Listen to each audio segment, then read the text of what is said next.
Afternoon.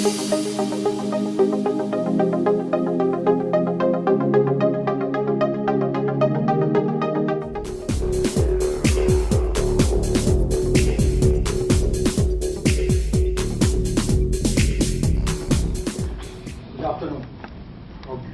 Still good morning, I guess. Right. Thank you very much for the warm introduction. Happy to be here with Isaca Cut chapter again.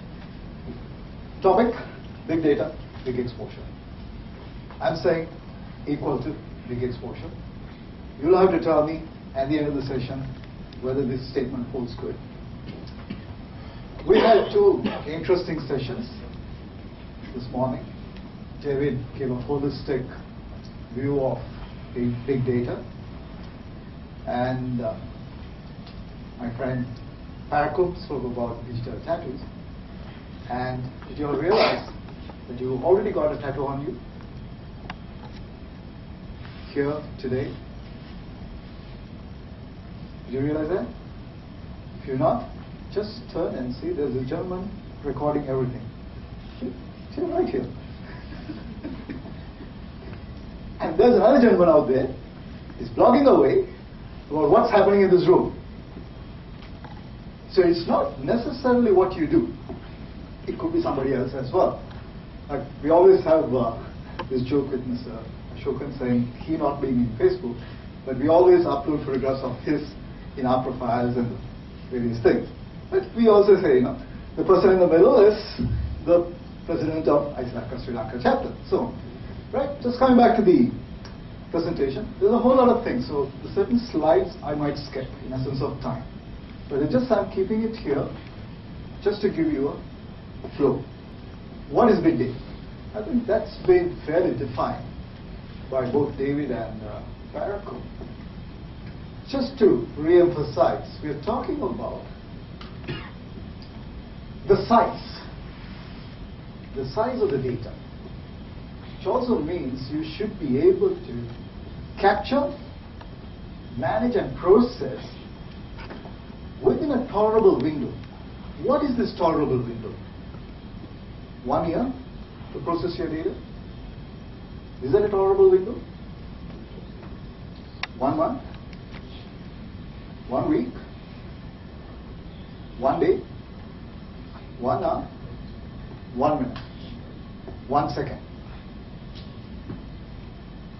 Depends on the circumstances. Depending on the circumstances, that tolerable window will change. And that's the essence of it. Some people say it is 20%, some say 30%. For today's session, I have assumed it's going to be 10% of structured data, and the balance is 90% of unstructured data. So all what I'm talking here, which is being recorded, unstructured, the CCTV streams, unstructured, your Facebook likes, unstructured, the comments you make on the Facebook could be unstructured, and all the companies which I have been visiting in recent times as part of my consulting assignment, one topic keeps coming up again and again. Should we have a social media policy? That's been discussed at length. So the challenge for us is to define what should be the governance model and what should be the user allowed to do. All of us work for different organizations. And the organizations have one thing to worry about: bringing disrepute to their brand. Now, David started off with one disclaimer slide. Parakum started with a disclaimer slide. I'm not using a disclaimer slide. Right? Different context, different situation. But at the end of the day, whether we use a disclaimer or not, we are governed by the policy under which we have engaged ourselves with the organizations. Some people say, I work 8 hours a day, so my time in the office is what I give, and that is what I get paid for. So anything I do outside the office hours, should I be governed? Anything I say outside the office door, will it be a cost concern? Now, my previous company, Ecom, the founder of eCorp has formed a company which does digital data analysis. What they do is they surf the internet and look for comments, what people make about each company or brand. So who are the customers? The Singapore government is a big customer for him. The government is concerned about what people actually make in the internet. So if earlier they had to just do a wiretap and listen into conversation. Today they can do this. LG is a big customer for him. And there are others as well. So if a customer is not happy, these guys actually pick up those data and tell the company, there are 10 people talking bad about you, there are 90 people who are talking good about you. So overall you're doing good, but you need to convert these 10 people to talk good things about you so that you can maintain a good brand image. So there are examples there. So how do we manage those things is what matters. Size matters. When you have structured data, most of the IT guys will say, oh, we can have so much of data in the hard disk, anything beyond this we can't do it.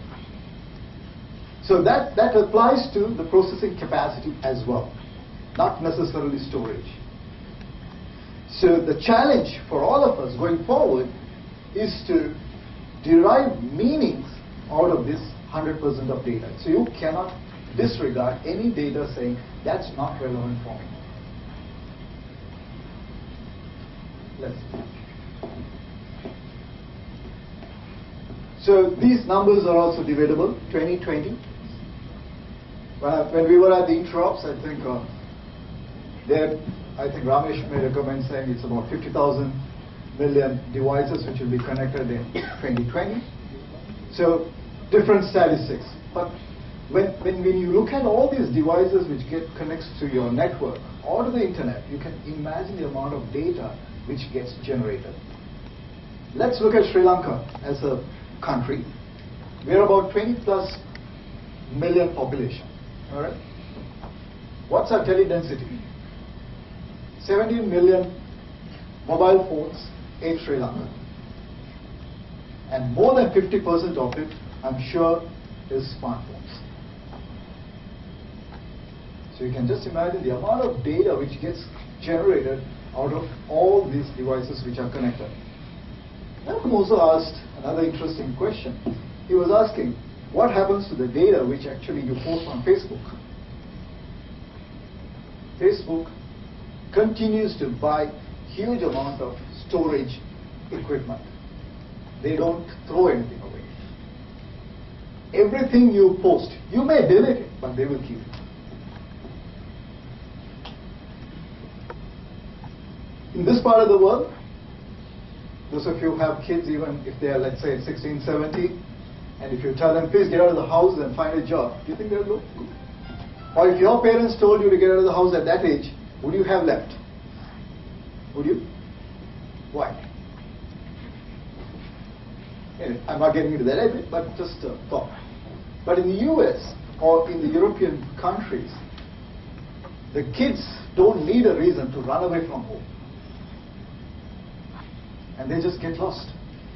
So what do the parents do? They go to the police station and file a complaint saying, my child has been missing for the last 1 day or 1 week or whatever. And they ask, have you got a photograph of your child? It's not to publish in a newspaper or print posters and paste it on the walls, like, saying, if you find, please return. It's not something like that. What they do is they call Facebook and say, we have a photograph, we would like you to give us information on this image. So we are talking about digital tattoo here as well. So you give the photo, they scan it, and they do analytic. And they also come back and say, your child has been talking to so-and-so in the last 3 hours. This is the location from which he or she has accessed the internet. So you now closed in. Another example, all your phones are GPS enabled. How many of you use GPS? I know Parakum uses it a lot because he's under surveillance. So even if you switch off your GPS, the telecom operator can still track you down.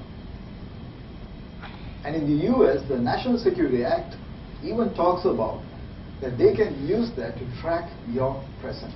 So if I go and say that I can't find Mr. Ashokan, and the last time I met was 1 month back, and since then I've not seen him, they will actually find, using that GPS tracking technology, and say, hey, he's here at this point, but he's switched off. That data is available. Right? So David spoke a lot on this. Did it hear? Yes. So I'm not going to talk in detail, but one thing I want to emphasize, this is real. 10 years ago, those of you have known me for more than 10 years, you would recall that I've been speaking about these things for the last 10 years. 10 years ago when I said this, people said, oh, it happens in the US, it happens in Europe, it will never happen in Sri Lanka.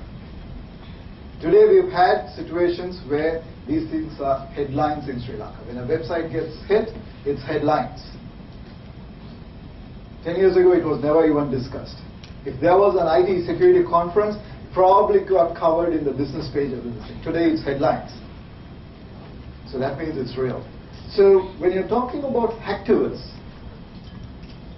they claim to be the social elements, or they think that they bring justice to the social problems. Until recently, that was the main cause. But today, they have already formed a nexus between the cyber criminals and the state-sponsored attackers as well. Because when they do attacks, they typically cause problems. In other words, they disrupt systems. They don't destroy. Initially, they disrupt. But the cyber criminals, they don't destroy or destruct. Their objective is to monetize. So let's say if there is a hacktivist who's done some attacks, he's probably collected or stumbled on some very important sensitive information. And in the ecosystem there is the cyber criminal. Then he says, has anybody got information on this particular organization? And then this guy would say, yes, I've got something for you. And then there is a trade-off there. So it's becoming a very organized environment, and I think they are much more organized than all of us. They don't have such conferences where they come and talk about big data. They have been dealing with unstructured data, and they've been so successful. The state, they have entered the scene as well. We think everything is normal. You are able to go on the roads, no checkpoints, nobody stops you, no bomb threats. We think life is cool. Everything has become cyber. Right? So we really don't see what's really happening. So many times when I go to the organization and say, hey, what's your security posture? Or we've not had a situation. So now I challenge them. Prove to me that you have not been attacked. Then they say, how do I prove to you? They don't have the information required to prove that they have been even compromised. So the state is in the process of collecting valuable information about every single individual, every single organization. So when a war situation arises, they can use this information to twist their arms or flex their muscles. So it is becoming a key aspect, and I think it is important for us to keep our focus on that. And more importantly, the state-sponsored attack, they also hire the cyber criminals. Their job is to find the vulnerabilities and deposit it with them. They can't do anything else. The state decides what to do with those vulnerabilities. So the year that was, last year, some of you have been attending some of my presentations, you would have seen this slide. David spoke about the Stuxnet, but I would like to focus on GUS. GUS actually was targeting the financial institutions in the Middle East. Most of you represent financial institutions, so I thought it is appropriate to talk about that. The rest of it, we can still have a chat, maybe over a cup of tea, you buy me coffee, and we can talk about it. All right? So the nation-state cyber-espionage campaign, the objective was to steal credentials from various banking systems, social network, email, and internet messaging accounts. Primarily to steal username and password. And you would agree with me, most people don't change their password. Because I think it's a problem. Problem to remember the password. Okay, they don't want to write it down. So it's usually it is the wife or the girlfriend or the boyfriend. Or if they have a pet at home, that's the name. So they don't even change as frequently as they would change their toothbrush. Right? So that's important. So if you look at the keyboard, you will see SDFG, Stuxnet, Duku, Flame, Gus. That's how it progressed. We're kind of having a quiet time, isn't it, David? Nothing much is happening around. I'm sure it's happening, but it's not coming out. So I don't know anything happening in terms of H and J. So if it happens, remember us that we spoke about at this session. Now, if you look at this slide, it's pretty overloaded. I don't intend to go through everything, but all I want to emphasize is this is unstructured. Your machine, the server which you use, generates all kinds of information.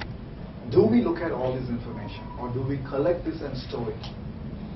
Some of you here might say, I'm still having problem to even enable my log. You're talking about these things. That's the reality. Right? If there is a spy module, the Gus worm had a spy module. It works on USB drives, exploits like used in Stuxnet worm. It keeps all the data in a particular database kind of thing. So the moment the USB drive hits the internet-enabled connection, it sends the information out.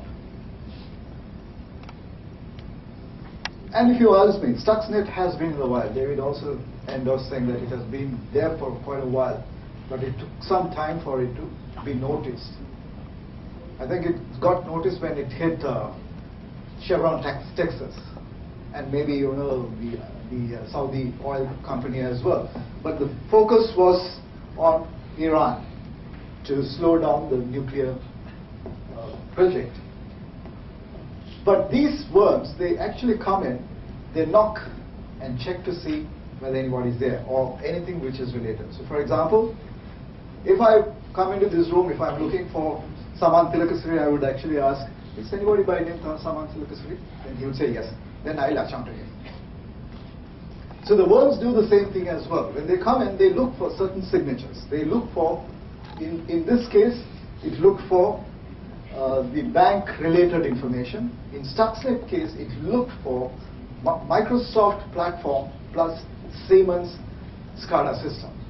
So if it actually recognized a Siemens SCADA system, then it sent a message saying, I have a case. What do I do next? So it waits for instructions. So it goes on back and forth. So the payload, the USB, actually carried all these things. Version of Windows, workstation info, routing table, process list. And sometimes when we go and ask the corporates, can you give us your firewall rule set? Oh, it's there. Where is it? It's in the firewall. So do you have a policy? What do you mean? Those are questions typically get asked. But here, a payload has all that information which we generally look for in an order. And some of these worms can also wipe out the database. So it does certain activity and completely destroys the hard disk. And this happened in some countries, and they had to send their hard disk to do some forensics, and they found there was some remnant. And because of that, they were able to say that there was a worm which was of this nature, which was actually collecting information. Right. So possible ways of infection: email, website, infected USB stick. So I've been sharing my USB stick. I don't know what you guys got or what I got. And he's given me this device, and he said that he is actually put a Trojan in it so that he can start sniffing me. So I believe him on that. Right? So there are different modes. So the question is this going to end? It will not end, it will only get worse. So if you look at this, you have activism still there going forward. Social engineering, we've looked at. I mean, Parakum did a fantastic slide explaining to you how you can actually gather a whole lot of information about people. All what you need is time. If you sit down there, then you can find a whole lot of information. Then sponsored attack, the governments are getting into it. Critical infrastructure.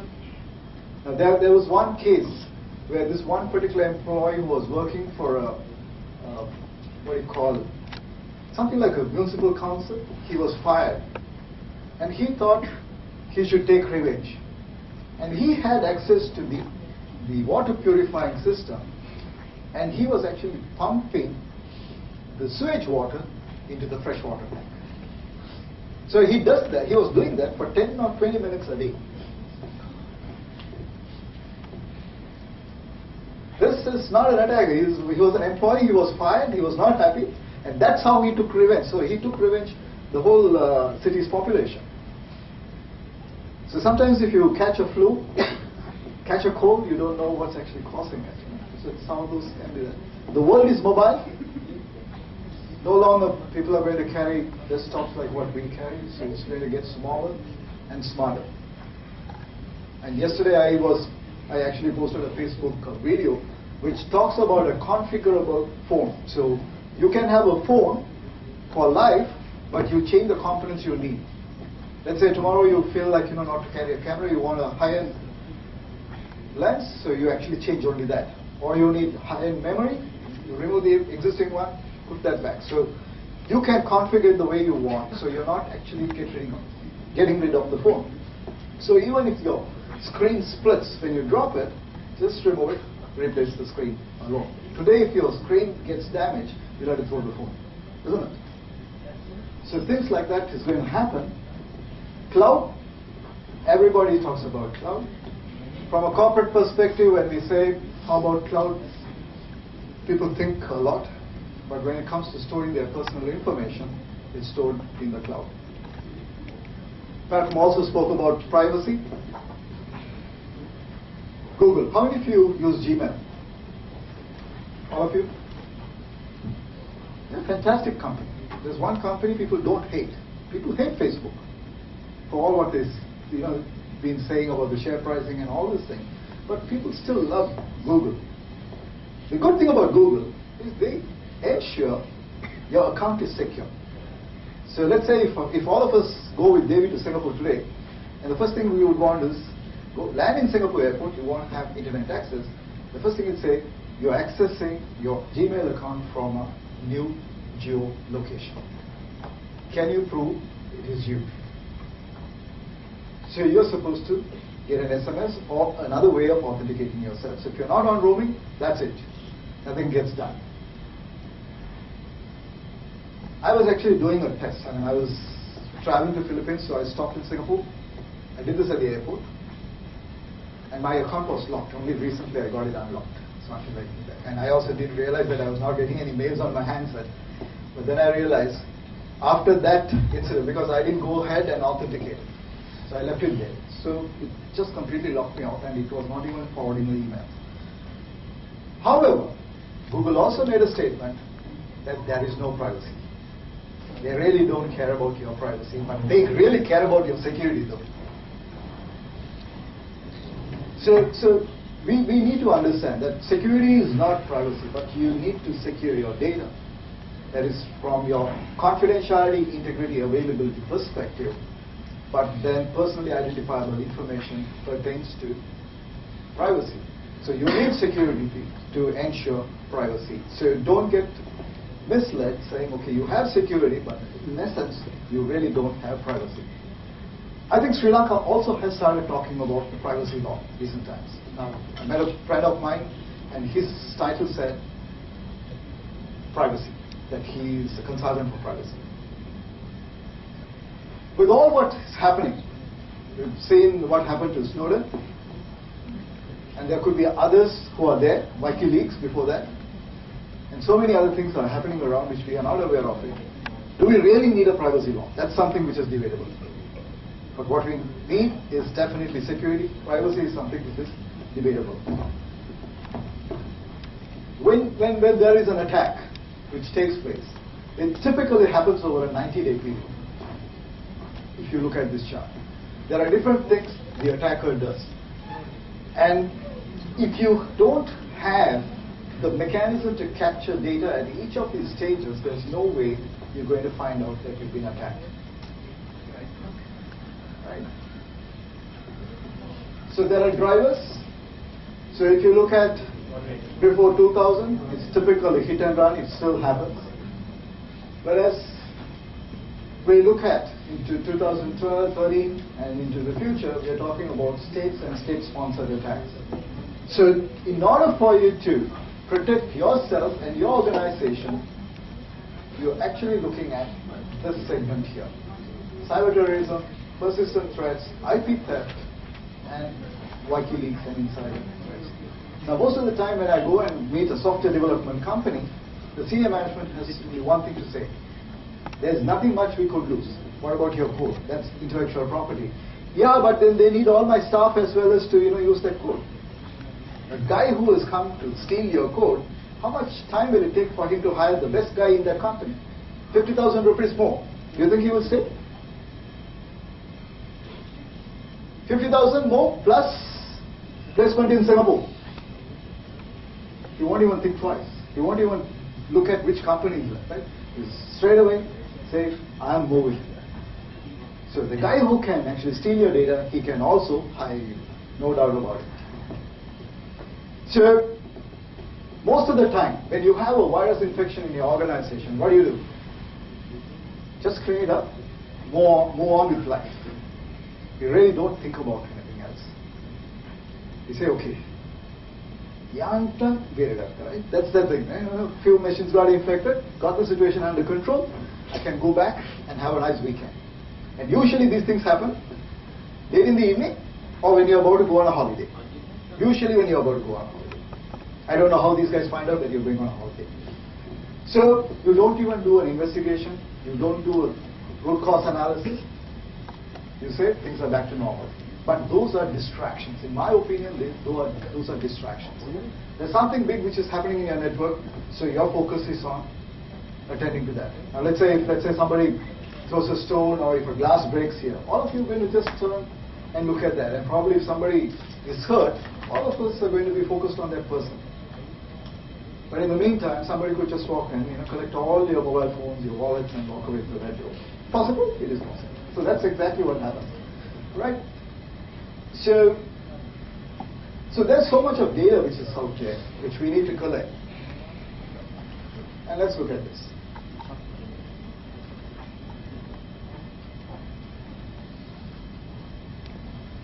A lot of information out here. So if you look at log management, that's all you will get, right? So there's so many things. So a lot of times people come and say, auditors come and ask you, do you have logs? You say, yes, you have logs. Have you monitored? No, we are not monitoring it. We are looking at a tool. So you look at a log management tool, it does that issue. But next time when the auditor comes, he's going to ask, are you monitoring your configurations? No. Then when you go to the senior management and say, I need a tool to manage your configuration, then he'll ask, what did you buy last time? So the management is also, suspicious about whatever you're trying to do. You only ask one thing, give me more money. And we are never able to tell them at one go, saying, okay, this is all what I need to keep the company secure and up and running. And sometimes when you give an IT budget, the management might say, I'd probably start a couple more business with that money than spend the money on security. These are typical answers which we keep hearing. So let's look at this. So if you're looking at system configuration only, you really are not looking at this information. You're supposed to collect, you're supposed to analyze, but you're not spending time or spending effort in looking at that data. And when you don't look at that data, these are things which you really miss, which actually leads you to have exposure, which means you're at a high risk. Let's look at something else. So when you only do log management, that's all you look at, and the rest is left out.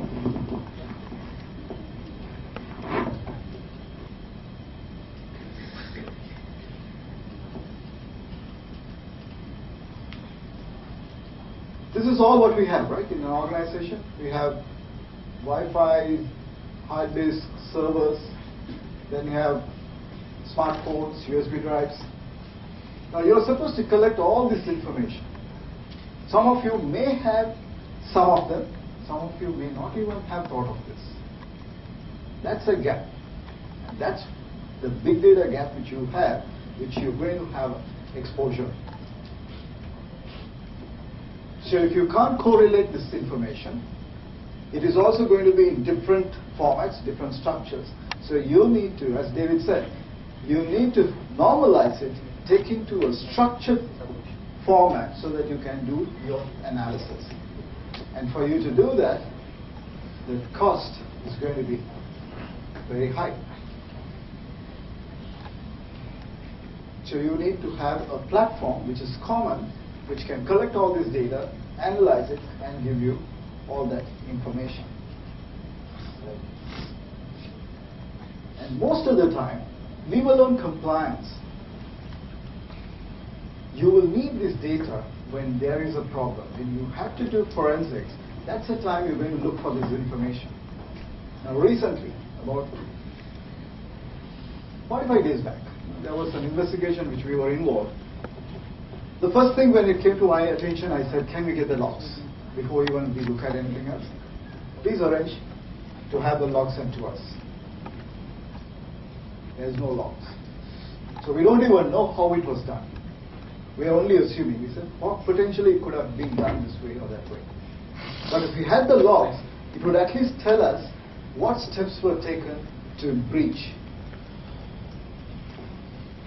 So you need all this information for you not only to have your dashboards, to have your monitors, or even to trigger your alert. Then of course forensics, more importantly. And when you get into forensics, that's the most expensive item in your shopping list in your organization. The resources are expensive, people are expensive, and they don't come at a cheaper price. And I think there's one of the best guys in that domain is going to be in Sri Lanka on 2nd of October. So if you guys get a chance to see him, please. His name is Cecil. He's based out of Brazil. He's actually coming down to speak at the Cybersecurity conference. And he actually goes at about $2,500 a day, excluding the flight and accommodation. Okay, right? So